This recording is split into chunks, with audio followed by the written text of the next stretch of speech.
Por que que ele mandou isso? Onde que eu gerei tanto ódio? Começaram a atacar. Toda live que eu fazia tinha um ataque. Eu ia pra casa chorando. Como se todos eles tivessem sido um Pelé da vida. O problema não tá comigo. O problema tá com quem se propõe a fazer isso. Os relatos que você acabou de ouvir são de mulheres que atuam no jornalismo esportivo aqui no Brasil.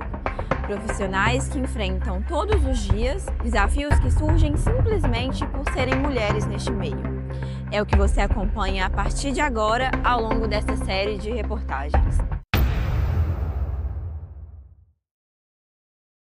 É fato que a presença feminina no jornalismo esportivo cresceu nos últimos anos. Mas é fato também que o ambiente ainda carrega marcas profundas de uma cultura machista. Tornar esse espaço mais seguro, mais respeitoso e menos hostil é uma tarefa urgente. Hoje eu vou, depois na zona mista, entrevistar os jogadores, eu fico feliz de ver uma presença, um destaque assim, de mulheres hoje na imprensa mineira, cobrindo o futebol. Agora, tem essa presença, mas será que essas mulheres todas são respeitadas como devem ser? O ódio não é tão grande quanto era alguns anos atrás, mas a gente não deixa de sofrer discriminação, preconceito, hate na internet, não deixa de sofrer assédio, perseguição por conta disso. Quando são homens fazendo alguma atividade no jornalismo esportivo, e aí qualquer uma delas, a reportagem, o comentário, a narração, esses homens eles são criticados individualmente. Quando a gente fala de mulheres, você tem uma crítica que é generalizada para as mulheres. Então, essa narradora, tá vendo? Ela cometeu tal erro, mulher não devia estar fazendo isso. A narradora Elaine Trevisan participou de um experimento que usou inteligência artificial para jogar luz sobre comportamentos machistas ainda presentes no futebol e amplificado pelas redes sociais. Eu sou a Elaine Trevisan, jornalista há 14 anos. E todo jogo que eu faço eu recebo comentários tipo esse. Todo jogo. Mas na última transmissão que eu fiz eu não recebi nenhum. Estranho, né? Talvez porque usando a inteligência artificial, a minha participação saiu com essa voz. E com o nome de Elias Taverins. Sim, quando Elias Taverins falou, O Brasil até agora não passou por seu campo ofensivo. na verdade era eu. Ninguém foi agressivo ou me xingou por ser homem. Mas será que se todo mundo soubesse que era eu, seria assim? Eu queria que você contasse um pouco sobre a sua experiência com esse experimento que usou a IA e se o resultado, de certa forma, te surpreendeu. Primeiro que eu acho que essa ideia da Leis foi surreal de incrível. Na hora que eles me chamaram, eu falei, cara, é uma ideia e tanto, vamos fazer. A gente tem um grupo de jornalistas esportivos da imprensa de São Paulo. E eu lembro que quando lançou a propaganda, no dia que lançou, eu coloquei nesse grupo e falei, meninas, olha, dê uma olhada aqui. Todas elas assistiram, a maioria do grupo, né, comentou lá e falou, nossa, a gente já sabia que o resultado ia ser esse. E eu também já sabia que o resultado ia ser aquilo. Então, não foi surpreendente para mim. Todo o resto que assistiu fora desse grupo, ou de mulheres jornalistas, meus amigos da faculdade, vieram e falaram, meu Deus, que loucura, como que isso acontece? E é real, todo dia eu vou trabalhar, todo dia eu sei que vou ser xingada, e parece que virou parte da minha rotina. Vai comentar um jogo. Eu falei, não, pelo amor de Deus. Não me colocam pra comentar. Primeira vez que eu fiz, eu falei que eu não queria voltar mais no lugar. E durante muito tempo eu queria ser aceita, sabe? Quando eu recebia muitas críticas, eu queria ser aceita. Eu falava, meu Deus, o que eu tô errando? E eu vi que realmente tem coisas que eu tenho até hoje que melhorar num setor, numa área que não é do meu domínio. Mas a maioria das críticas eram puro preconceito e machismo. Um puro preconceito e machismo. Tem os ataques espontâneos, né, assim, que é a partir desse referente masculino que é da nossa vida, e tem os ataques coordenados. Não dá para a gente precisar que todo ataque está partindo de um contramovimento masculinista, né? Assim, que são esses movimentos organizados na internet por homens que querem defender seu ponto de vista.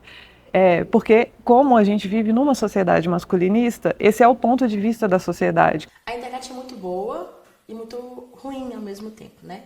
Porque ao mesmo tempo que te possibilita expandir seu trabalho, fazer com que várias pessoas conheçam seu trabalho, possibilita também que algumas pessoas se escondam através de fakes e ele se sente encorajado para chegar e falar que eu tenho que lavar vasilha, que meu lugar não é falando de futebol. As pessoas criam na internet perfis que não necessariamente identifica. Tipo, eu tô lá na internet, nas redes sociais, com o meu nome, colocando lá na minha bio o que eu faço e tudo mais, porque isso também é uma ferramenta de trabalho para mim. O cara tem 20 mil Narutos te xingando no meio de um jogo. Então, algumas optam por sair das redes sociais. A gente tem, por exemplo, a Renata Silveira, que optou por não continuar atualizando a conta dela no Twitter. Por mais que eu acho que o gol ficou incrível, que eu mandei bem pra caramba, vão ter 500 mensagens falando mal da minha narração. Então eu já nem abro mais os comentários. Todas as emoções de Flamengo e Grêmio, jogo válido pela Supercopa do Brasil Feminina. Na rede social X, um usuário escreveu, abre aspas,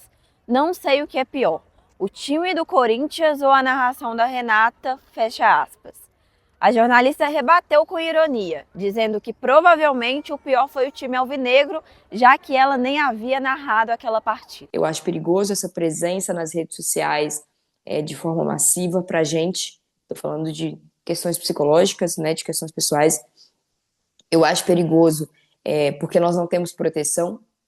E desde que o mundo é mundo no jornalismo, tem stalkers, tem homens que perseguem, né, pessoas que perseguem. Eu não sou uma pessoa que me expõe nas redes sociais, porque há muito tempo atrás, no início da minha carreira, eu entendi que eu não queria esse caminho. Percebe que a misoginia e o machismo são constantes e que esse movimento ele acontece para amedrontar as mulheres e para afastá-las dos espaços em que elas têm possibilidade de serem ouvidas.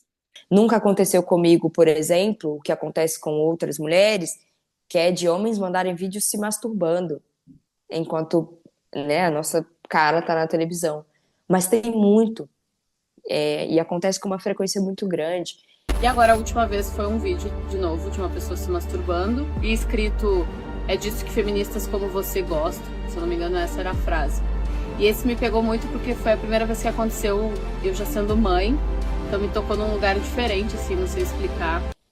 E a internet, ela não é terra sem lei, mas para esse tipo de fato, para esse tipo de acontecimento, ainda não há punições severas, ainda não há consequências. Quanto mais verborrágico, quanto mais a gente fala, quanto mais a gente fala polemicamente, né, assim, quanto mais a gente gera polêmica na internet, mais lucrativo isso é para eles, porque eles têm mais dados para treinar as inteligências artificiais, ou os algoritmos, ou o que seja, ou para poder engajar nos conteúdos que, na verdade, nós não somos os clientes, né, assim, das plataformas online, somos os produtos das plataformas online, então, que aí eles, quanto mais a gente gera esses dados, que são os produtos deles, mais ricos, né, assim, os anunciantes, mais engajados os conteúdos dos anunciantes são. Isso já aconteceu com rádio, já aconteceu com a televisão, né, assim, de quando essas mídias elas se popularizam, delas se aproveitarem do momento para poder ficarem mais ricas,